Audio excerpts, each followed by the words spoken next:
ሰላም እንዴት ናችሁ? ዲቻሊ ቤተሰቦች ለዛሬ ያስኩላችሁ ቪዲዮ ልክ እዚህ ጋር እንደምትመለከቱት ስልኩ በምናበራበት ሰዓት ላይ ሴንሰር ፕሮብሌም እንዳጋጠመው ወይ ደግሞ ስክሪኑ አልከፍት እያለ እንደሚያስቸግር እዚህ ጋር እናያለን።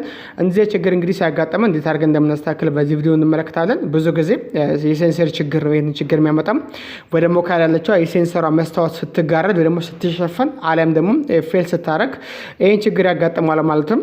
ከዛም ውጪ ሴንሰር ብዙ ጊዜ ሲበላሹ ስልክ በመደወሉበት ሰዓት ላይ ልክ እንደደወላችሁ በዛው ጨልም ይልባችኋል። ስልክ ከጨለመ በኋላ ራሳችሁ መዝጋት አትችሉም ወይ ሰውየው ካልዘጋ በስተቀር ማለት ነው። ስለዚህ ብዙ ጊዜ ሴንሰር ብልሽት እንደዚህ አይነት ችግሮችን ያመጣል። ስለዚህ እንደዚህ ችግር ሲያጋጥመን እንዴት አድርገን ማስተካከል እንደምንችል በዚህ ቪዲዮ እንመለከታለን። እስከ ቪዲዮ ፍጻሜ ድረስ አብራችሁ ሁኑ።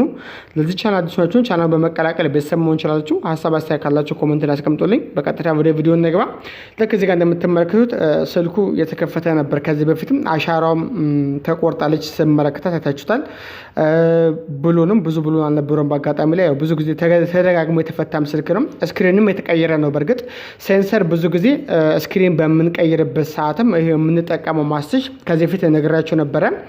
ስክሪን ስንቀይር እንዴት አድርገን ማስሽ መጠቀም እንዳለብን እዛ ቪዲዮ ላይ ነግራችሁ ነበርና የምንጠቀመው ማስሽ ወደ ሴንሰር አካባቢ የምንጠቀም ከሆነ ቀጥታ ማስሹ ወደዛች ሴንሰሯ ጋር ሄዶ ይሸፍንባችኋል። ከዛ ይሄን አሁን ያያችሁትን ችግር ያጋጥማችኋል ማለት ነው።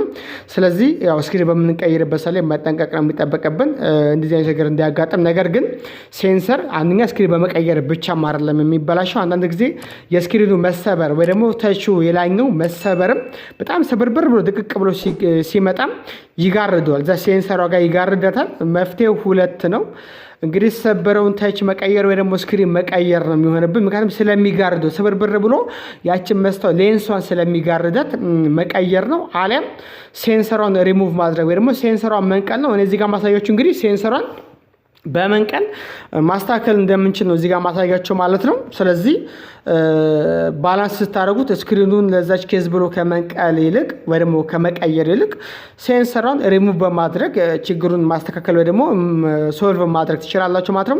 ልክ እዛች ጋር ነው ሴንሰሯ የምትቀመጥበት መስታወቷ እዛች ጋር መታወት ነች። ምናልባትም የማስሽ የስክሪን ስቀይሮ ማስሽ ኬዝ ከሆነ መጠራረግ ነው። ያችን ቦታ ጠረግ አድርጋችሁ በማስዳት ብቻ ልታስተካክሉ ትችላላችሁ። እንዳልኳችሁ ደግሞ የስክሪኑ መሰበር ኬዝ ወይ ደግሞ የሴንሰሯ ብልሽት ደግሞ ከሆነ ሴንሰሯን ቀጥታ ከላዩ ላይ ሪሙቭ በማድረግ በማሞቂያ ሴንሰሯን እናነሳለን። ከዛ በፊት ግን ካሜራችንን መጀመሪያ ማንሳት አለብን። ምክንያቱም ካሜራ ስር ስለሆነ ሴንሰሯ ካሜራችሁ እንዳይበላሽ ካሜራችንን የፊት ካሜራም የኋላ ካሜራም ልክ እዚህ ጋር እንደምትመለከቱት ታነሱታላችሁ። በተለይ ኢንፊኒክስ ስማርት 5 ላይ ሴንሰር በጣም ብዙ ጊዜ ይበላሻል። ሜቢ ታውቁት ይሆናል እንግዲህ። ስለዚህ ብዙ ጊዜ እንደዚህ ችግር እንግዲህ ሲያጋጥም ልክ እዚህ ጋር እንደምናያት በቀላሉ ስልኩን ፈታና ሴንሰሯ ሁለት ቀዳዳ ያለቻት መስታወት የምትመስል ነች። እሷን በእንደዚህ መሰረት ከላዋ ላይ ሪሙቭ እናደርጋለን። ከዛ በኋላ ቀጥታ ወደ ቦታው ነው የምንመልሰው ብያችኋለሁ። ከዛ ቀጥታ ወደ ቦታው ገጥመን ቀደም ልክ ያልኳችሁን ስልኩን አብርተን ወዲያውኑ ነበር። ይሄኛው ሞባይል ላይ ወዲያው ነው የሚጨለመታችሁት እንደሆነ ስልኩን አያስከፍተንም። ወይ ደግሞ ቮሊዩም ማይነስና ፓወር በተን ስታደርጉለት ይከፍትላችኋል፣ ግን ተመልሶ ያመጣል። ለጊዜው ነው የሚከፍተው። ከዛ ውጭ ግን ተመልሶ ስሊፕ ባደረገ ሳለ ተመልሶ ያንን አይነት ምልክት ያመጣባችኋል። ከዛ ውጭ ደግሞ ሌሎች ስልኮች ላይ ደግሞ ልክ ስልኩ እንደተቀመጠ ቁጭ ብሎ በራሱ ከሆነ ደቂቃ በኋላ ስሊፕ ያደርጋል። ስሊፕ ካደረገ በኋላ በዛው ነው የሚጨለምባችሁ፣ በዛው ጨልመው ይቀራል ማለት ነው። አይበራላችሁ። በፓወር በተን ብታበሩት አይበራም። በሆም በምን ኬዝ አይበራላችሁ። መሻለም በዛው ጨልመው ነው የሚቀርባችሁ። ያ ማለት አንድ ስልኮች እንግዲህ የተወሰነ ደቂቃ ስሊፕ ያደርጉና ከሆነ ደቂቃ በኋላ ልክ እናንተ ማብራት ስትፈልጉ በፓወር በተን ታብሩታላችሁ፣ ግን በዛው ጨልመው ይቀራል ማለት ነው። ስለዚህ የምታደርጉት ድጋሚ ቻርጅ ሰክታችሁ ቮሊዩም ማይነስና ፓወር ይዘን ካላበራ ነው በስተቀር ማለት ነውና ሴንሰር እንግዲህ በተለያየ ኬዝ ነው የሚያጋጥመው ችግር ስልኩ ላይ የሚስተዋለው ማለት ነው። ስለዚህ እንደዚህ ችግር እንግዲህ ሲያጋጥመን ልክ እዚህ ጋር እንደምትመለከቱት በቀላሉ ሞባይላችንን ፈተን እቺን ሴንሰሯን ሪሙቭ ማድረግ ነው። እንግዲህ የሚያጋጥምበት ችግሮች ነው ቅድም የዘረዘርኩላችሁ ማለት ነው። አንደኛ ልክ እዚህ ጋር እንደምታዩት ልክ እንዳበራ ነው ይጨልማል። አሊያም ደግሞ ልክ እንደደወላችሁ ሊጨልም ይችላል። አሊያም ደግሞ ልክ ስልኩ ስሊፕ ሲያደርግ በዛው በራሱ ሰዓት ስሊፕ ሲያደርግ በዛው ጨልሞ ይቀራል ማለት ነው።